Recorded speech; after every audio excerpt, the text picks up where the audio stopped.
Hey Lawrence, Mara here. It's been a dramatic haircut since I saw you last, but it's still me, I promise. The term's wrapping up now, and so I thought I'd share 10 tips from being in London for 10 weeks now. So, to begin, they have a thing here called squash.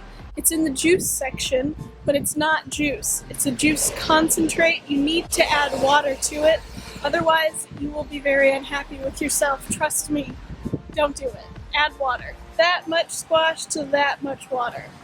Please, save yourself. Something else that's different from America, here, if you want to get a city bus, you have to flag them down like you would hail a cab. Otherwise, they won't stop for you, even if you're sitting there waiting. On the same note of traffic, pedestrians don't have the right of way at crosswalks.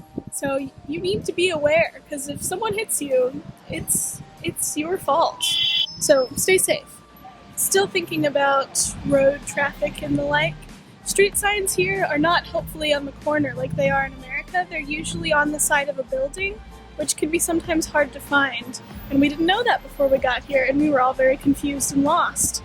Which leads me to my next tip, which is download Citymapper.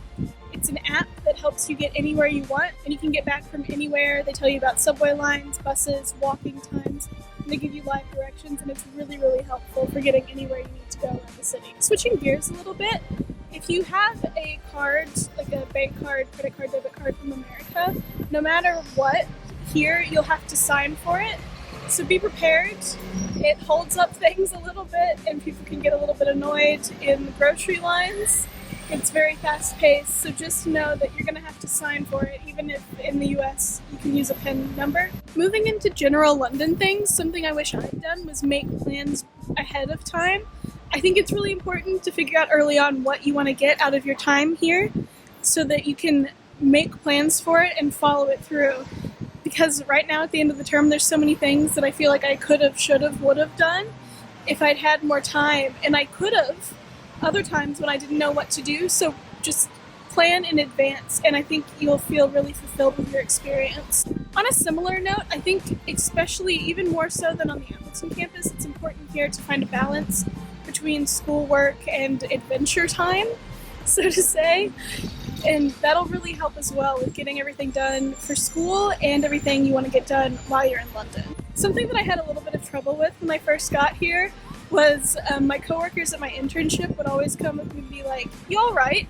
And it's a little bit off-putting, but that's just their way of asking, like, "How are you?" Which I had a lot of trouble responding with, like, a proper response. I didn't know what to say, but I can just, "Yes, I'm doing very well, how are you?"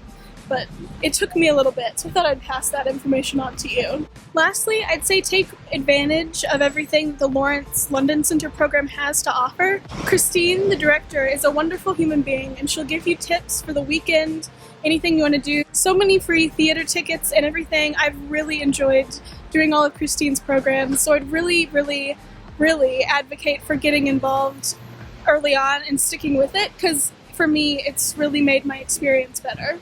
So that's all from me, Lawrence. I'll see you back on the Appleton campus in January. Have a good break!